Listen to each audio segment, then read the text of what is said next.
नमस्कार साथियों, स्वागत है आपका। आज मैं आपके लिए लेकर आई हूँ माँ अम्बे की कथा। साथियों, नवरात्रों के पर्व चल रहे हैं और माना जाता है कि नवरात्रों के दौरान माता रानी की पूजा कर कथा सुनी जाती है।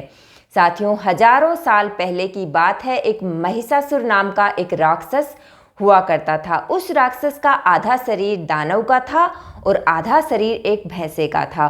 उसने हजारों वर्षों तक ब्रह्मा जी की तपस्या की और उसकी तपस्या से प्रसन्न हो ब्रह्मा जी ने उसे दर्शन दिए और वरदान मांगने के लिए कहा। तब महिषासुर ने ब्रह्मा जी से वरदान मांगा कि इन तीनों लोकों के अंदर ना ही तो मुझे कोई देवता मार सके और ना ही मुझे कोई मानव मार सके। तब ब्रह्मा जी ने उन्हें वरदान प्रदान कर दिया कि तुम्हें ना तो कोई देवता मार सकेगा और ना ही कोई मानव मार सकेगा। महिषासुर बड़ा ही क्रूर और घमंडी स्वभाव का राक्षस था। उसने देवताओं को परेशान किया, युद्ध कर उन्हें परास्त कर उन्हें अपने राज्य से निकाल दिया और स्वयं शासन करने लगा। महिषासुर से परेशान होकर सभी देवता इकट्ठे होकर ब्रह्मा जी के पास जाते हैं। तब ब्रह्मा जी एक सभा बुलाते हैं और उस सभा के अंदर सारे देवता एकत्रित होते हैं और इस समस्या का समाधान निकालते हैं। ब्रह्मा, विष्णु और महेश तीनों ने मिलकर अपनी शक्ति द्वारा एक नारी का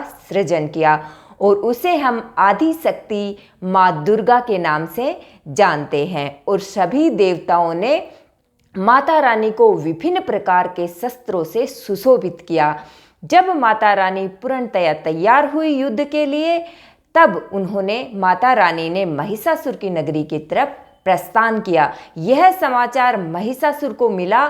तब महिषासुर माता के सामने आकर के खड़ा हो गया और विवाह का प्रस्ताव जो है उसने माता के सामने रखा कि मैं तुमसे विवाह करना चाहता हूँ।